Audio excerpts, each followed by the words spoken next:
Yo, what is up everyone? Today we fight Fenrir in Asgard, and let me just tell you, this fight was the toughest fight so far in all of Assassin's Creed Valhalla for me, because just one of his hits would stun me and then he would just lock me in his jaws and kill me. Pretty much if he were to hit me, I was relying on my rations, which I didn't want to do. So I had to find a way to beat him, even though I'm only in the 100s of level and he's already in the 280s. The way that I actually found to beat him here was to use mainly this ability in the first half, where you're shooting arrows in slow motion or in a slow down time frame rate, and that just helped me hit him and avoid his attacks and most importantly, get closer so that I could hit him with my spear to regain those adrenaline gauges and regain that stamina, because that stamina is going to be super helpful when you're dodging all his underground attacks and all his other attacks also. So you can see here I'm using my spear because that one has the furthest reach, and then immediately I slow down time again and I go in for those critical spots. If I can get one shot in with my spear, I always try to do that because that will refill my stamina. But this is not an easy fight for sure. If you're fighting this guy, it's super serious and you want to be super focused, because one slip and he will just wreck you. If you happen to be underneath him, I would recommend to avoid that, because there were times where out of nowhere he would just crush me, and it wasn't even one of the moves that he typically does. It was just, I think the game would glitch and he would just kill you automatically instantly. And that would happen a few times, so it is pretty annoying, but you just have to keep it up until you get that good momentum going. And my best suggestion would be to keep a bit of distance at all times. Here I'm just trying to get close when I have the ability to slow down time so that I can hit him with my spear. You see, this is the worst case scenario. I ran out of stamina. If he attacks, then I can't really roll out of the way, and that attack hit me, but luckily it didn't do that much damage. And I also have grit, so that my life was able to come back a bit once I hit him.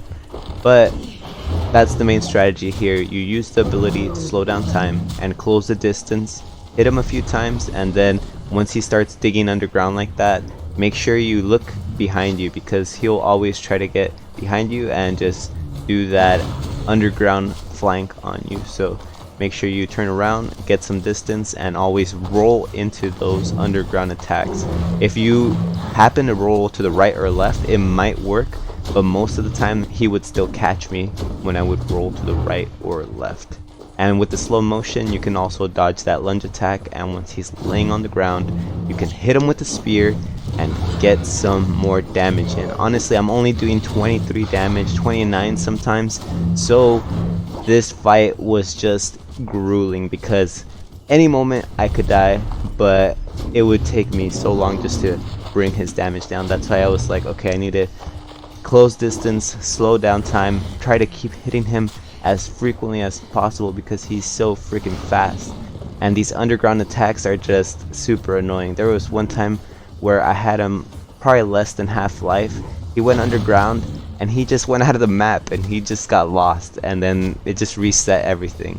And I was like, man, this is... So I try to also not get him too close to the walls, like whenever he's going underground and chasing me. I try to stay a bit away from the walls, because I did notice that there was a chance that he could glitch out of the map, and if you're already gonna kill him and it's taking you like 20 minutes, then you do not want to have that happen to you. So that's some good advice right there.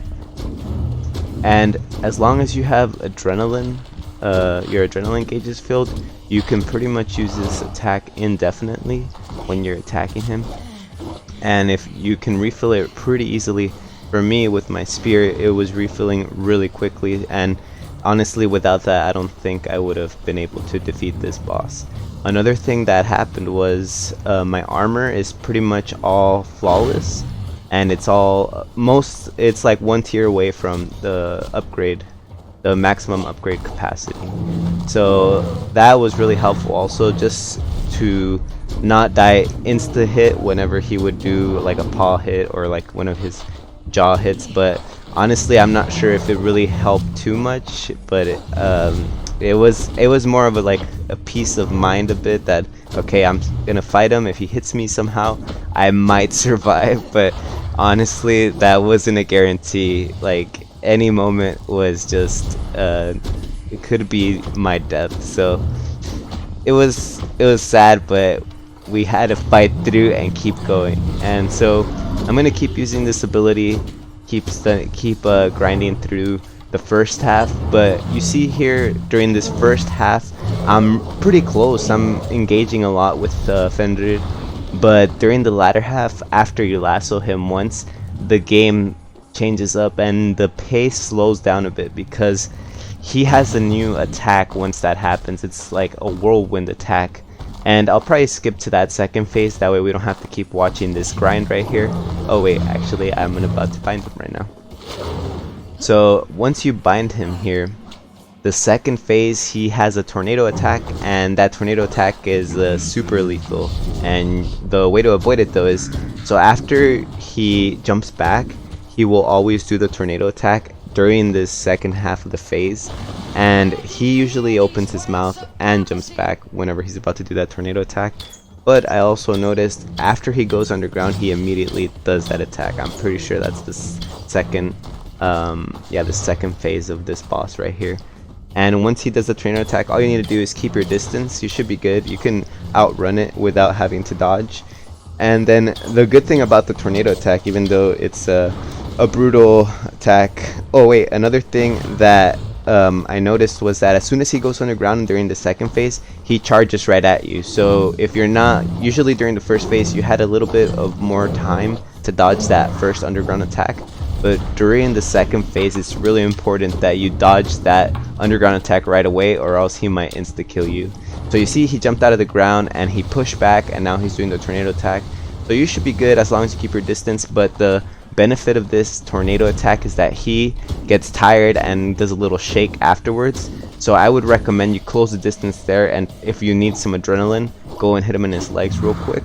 And then once he jumps out of the way, then you should back up and keep your distance, because honestly the sword doesn't do too much damage here. But I just recommend using your arrows, because there's a ton on the floor, and just waste all of those, get all that damage in. You can see nothing really happened when that sword hit me, but it really depends, because once again I did try to increase my armor as much as possible.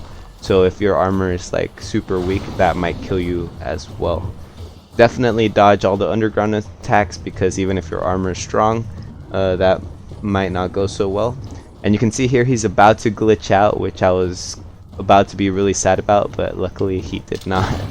And I was able to get him back in the map somehow.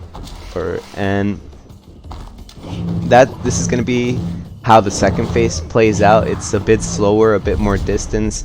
I'm being careful because I really want to defeat this boss, and I don't want him to get the upper hand by me being there and he just does a tornado attack and I'm like dead in an instant, or he stuns me with that sword and then he just chomps down on me.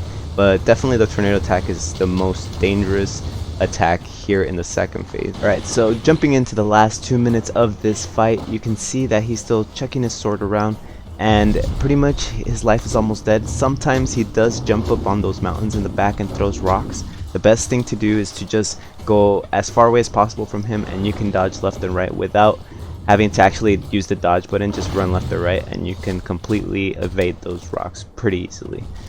Looks like this boss fight only has 2 phases. The first phase is you really fight and try to get his HP down as quickly as possible, but this second phase is all about keeping your distance, because he has his tornado attack and he has the sword, so they just make it a little bit more complicated to get in and fight at a close distance range.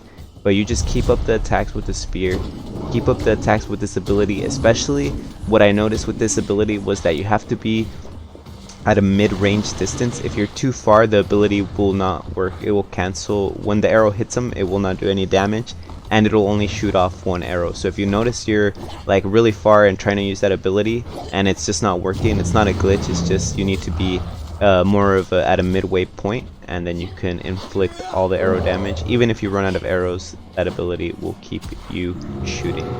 And here we bind them up, and that's how we do it on Oi Gaming. This boss took 30 minutes or more, or at least 20 minutes, so please make sure to leave a like and subscribe if you enjoyed this grueling content, and we'll see you guys on the next one. Peace out and have an awesome day.